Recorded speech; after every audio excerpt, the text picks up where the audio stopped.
मित्रों, आज के इस प्रातःकाल के जीवन दर्शन यात्रा में आपका सहर्ष स्वागत है।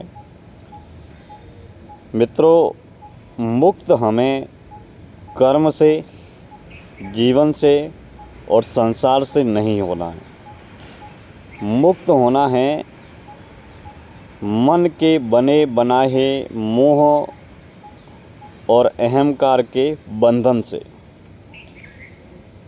जिस मन का निर्माण मोह और अहंकार के कारण हुआ है, जिसके कारण हम व्यक्तिगत जीवन में सुखी भी होते हैं और दुखी भी होते हैं।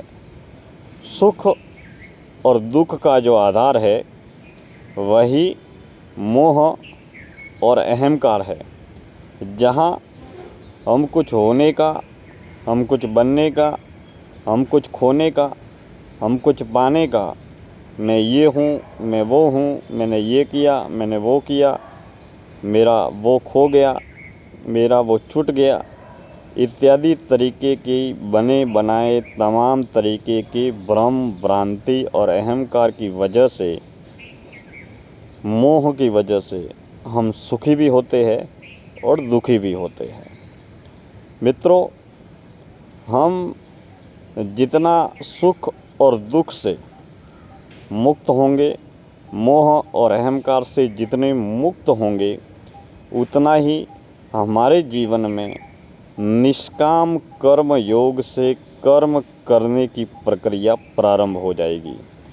यानी कि हम कर्म करेंगे, लेकिन कर्म करने के सुख दुख के, धूप और छाँव के, सफलता असफलता के तमाम तरीके के बाजारू प्रभावों से मुक्त रहेंगे और मुक्त जिएंगे। लेकिन कर्म करने की इस निष्काम भाव से कर्म योग की अवस्था को उपलब्ध होने या रहने के लिए जीवन में गहरा भीतरी रूपांतरण परम आवश्यक है।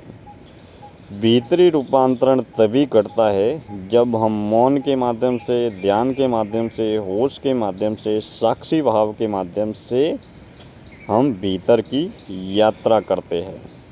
क्योंकि हमारा पूरा व्यवसायिक, पारिवारिक, सामाजिक, व्यक्तिगत जीवन, घर, परिवार, समाज से बना हुआ जीवन, व्यक्ति, धन, साधन, वस्तु, पदार्थ से जुड़े हुए संपर्कों, संबंधों, रिश्तों और ज़रूरतों पर केंद्रित है और समर्पित है, जो जीवन को चलाने के लिए, जीवन का निर्वहन करने के लिए ज़रूरत भी है। लेकिन हम उसके मोह और अहंकार से अगर मुक्त होना या रहना या जीना चाहते हैं, तो हमें अपने व्यक्तिगत जीवन में हर क्षण, हर कर्म को लेकर, देह को लेकर, मन को लेकर, प्राण को लेकर, व्यक्ति को लेकर, रिश्ते को लेकर, धन दौलत को लेकर, अमीरी को लेकर, मान सम्मान को लेकर, पद पुरस्कार को लेकर, समाज को लेकर, संस्थान को लेकर, संसार को लेकर, हमारे जितने भी संबंध संपर्क है, उनको होश में रहकर साक्षी भाव से देखना चाहिए। साक्षी भाव में रहकर, होश में जीकर, वर्तमान काल में रहने और जीने की कला सीखकर हम चाहे तो हम उस कर्म में लिप्त रहकर भी कर्म फल से मुक्त रह सकते हैं। और जितना हम अपने व्यक्तिगत जीवन में होश और साक्षी भाव को साधेंगे, उतना ही हम धीरे धीरे कर्म करेंगे, कर्तव्य करेंगे, किरदार भी अदा करेंगे, लेकिन सुख और दुख से व्यक्तिगत वास्तविक तल पर हम मुक्त होते चले जाएंगे। लेकिन इसके लिए व्यक्तिगत वास्तविक जीवन में होश और साक्षी भाव का घटना परम आवश्यक है। जितना हम मौन का अभ्यास करेंगे, एकांत का अभ्यास करेंगे और ध्यान का अभ्यास करेंगे, उतना ही हमारे जीवन में होश और साक्षी भाव प्रबल रूप से बढ़ता चला जाएगा। जहाँ कर्म तो हो रहा है, कर्म योग का पालन भी हो रहा है, लेकिन उस कर्म में लिप्त नहीं है।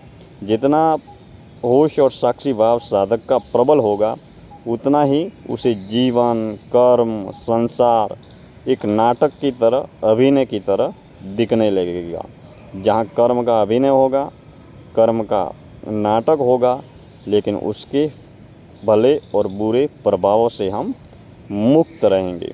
यह प्रक्रिया ठीक वैसे ही होगी जैसे एक पानी की बाल्टी में तेल की बूंद होती है। तेल की जो बूंद होती है वह पानी की बाल्टी में एक किनारे से दूसरे किनारे की ओर उस पानी के सहारे ही चली जाती है, लेकिन तेल का प्रभाव पानी पर नहीं होता है और पानी का प्रभाव तेल पर नहीं होता है। दोनों एक दूसरे के प्रभावों से मुक्त रहते हैं, लेकिन उसका संबंध भी होता है, उनका संपर्क भी होता है और उनकी यात्रा भी होती है, लेकिन एक दूसरे के प्रभावों से मुक्त रहते हैं। यही वास्तविक जीवन में स्वाभाविक रूप से मौन और होश में साक्षी भाव से रहने और जीने की अनंत यात्रा है, जहाँ केवल कर्म हो रहा है, लेकिन कर्म के प्रभाव से हम मुक्त रहते हैं। लेकिन यह समझ केवल शब्द के तल पर, बुद्धि के तल पर, ज्ञान के तल पर, अहंकार के तल पर अगर घटित हो तो जीवन में कोई भी महान या क्रांतिकारी रूपांतरण नहीं घटेगा। जब जीवन में वास्तविक रूप से जिस दिन साधक के भीतर होश और साक्षी भाव घटता है, उस वक्त वह मोह और अहंकार से परे अर्थात सुख और दुख से परे की अनंत यात्रा तय करने लगता है। तो मित्रों, ठीक उसी तरीके से हम धीरे धीरे जब होश में और साक्षी भाव में रहने और जीने लगते हैं, तब हमारे व्यक्तिगत जीवन में हम तमाम तरीके की भ्रम, भ्रांति और अहंकार से मुक्त होते चले जाते हैं। ठीक उसी तरीके से जैसे मान लीजिए 10 व्यक्ति है और 10 व्यक्तियों को 10 तरीके की अलग अलग चश्माएँ हमने पहना ली हैं। लाल, काली, नीली, पीली जैसी चश्मा पहनाई है, वैसा ही उसको संसार और ये बाज़ार दिखाई देगा। तो हमारा जीवन भी उस चश्मा के अनुसार ही है। चश्मा में जैसा रंग है वैसा ही हमको दिखाई देता है।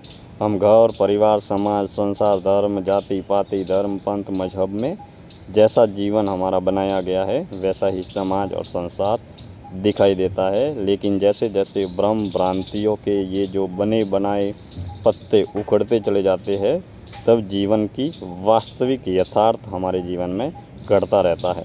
मित्रों, हमें घर को, परिवार को, समाज को, संसार को, बाजार को, देश को, दुनिया को त्यागने की कदापि आवश्यकता नहीं है। हम होश और साक्षी भाव को साध कर मौन के माध्यम से, ध्यान के माध्यम से, ज्ञान के माध्यम से, एकांत के माध्यम से होश और साक्षी साधना को साध कर हम घर, परिवार, समाज, संसार में रहकर भी उस सत्य और शून्य का अनुभव कर सकते हैं। ठीक उसी तरीके से जैसे पानी में तेल की बूंद होती है और तेल की बूंद पानी का जो रिश्ता होता है, ठीक उसी तरीके से हम उस अनंत सत्य और शून्य की यात्रा में नियमित निरंतर गति कर सकते हैं। मित्रों, आज की इस जीवन दर्शन यात्रा में इतनी बातें। समय समय पर हम सार्थक चिंतन करते रहेंगे। मित्रों, मेरी आने वाली लिखी हुई 19वीं पुस्तक राजमंगल प्रकाशन अलीगढ़ द्वारा प्रकाशित हो रही है, जिसका नाम है मेरी आंतरिक आध्यात्मिक यात्रा, जो आप सभी के लिए अमेज़ॉन पर, फ्लिपकार्ट पर और वेबसाइट पर ऑनलाइन अतिशीघ्र उपलब्ध होगी, जिस पुस्तक को आप ज़रूर पढ़ें और प्राप्त करें। धन्यवाद।